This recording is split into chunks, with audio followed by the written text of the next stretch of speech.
To demonstrate tonality in jazz, I'm going to walk you through a transcription of George Benson over Fat Waller's Ain't Misbehavin'. The tune starts out with a 1, 6, 2, 5, 1, largely tonal. The 6 chord is dominant, but it outlines the 2 chord. So really you're still staying in the key center, even if you leave it just for a second. As shown, George Benson plays, which is outlining a B-flat major triad over a largely tonal B-flat major chord progression. It then goes 2, 5 of the 4 chord, minor 4 chord, 1, an incredibly common passage in jazz composition.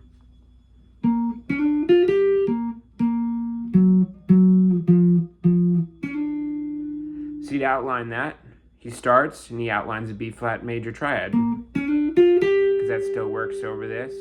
Even if we're modulating to the 4 chord for a brief second, the 4 chord is still within B-flat. But to outline that E-flat minor chord, he plays G-flat, which resolves down to the F,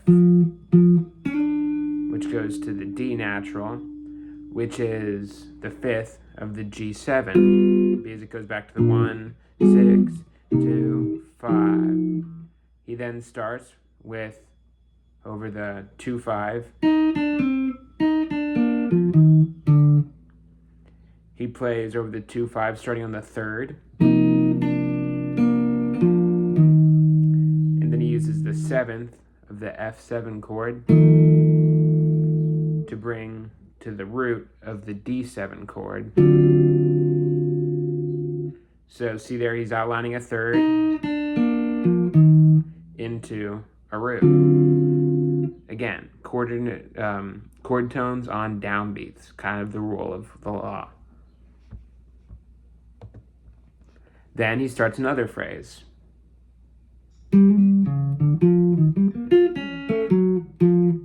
Outlining chord tones again.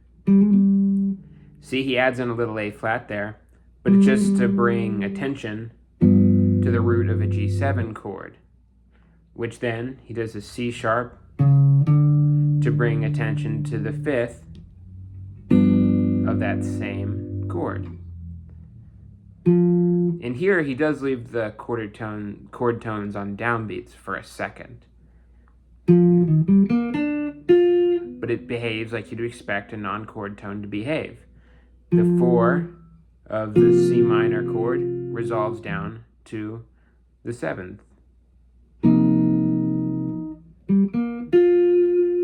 And then here he does something interesting. He outlines over an F7 a G-flat minor triad, which gives you the sharp 5 and it gives you the flat 9, which then resolves down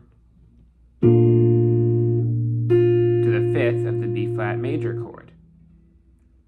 He plays a similar passage then over the 1, 6, 2, 5 yet again.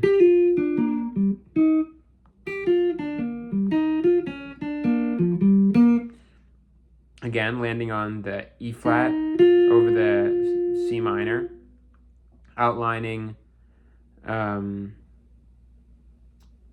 the F chord with the F, the root, and then going to a B-flat major, he goes to the 5th, outlines a B-flat triad once again. Then he goes to the 3rd of the E-flat major chord.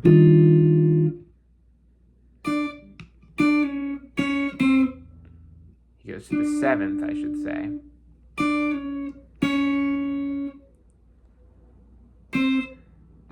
Then, over the G7 chord, starts again on the root.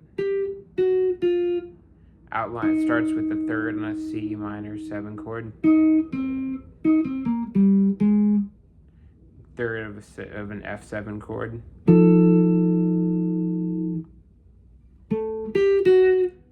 5th of a B flat.